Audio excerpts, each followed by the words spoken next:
Hello everyone, এই চলে এলাম আমার রান্না নিয়ে। আজকে আবার নতুন একটা রান্না। এই যে আমি রান্না করেছি, এই যে কাঁচা মটর, আলু, গাজর দিয়ে মাছের মাথা দিয়ে ঘন্ট রান্না করলাম। এই দেখো কিভাবে রান্না করছি, দেখে নাও।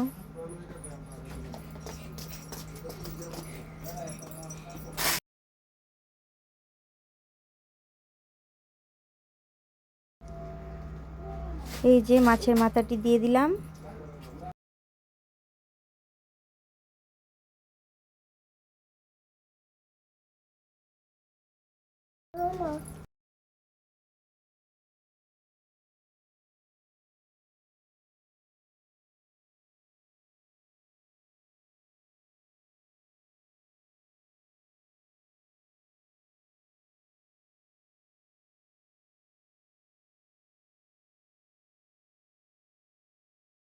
কেমন আছো তোমরা? সবাই ভালো আছো আশা করি।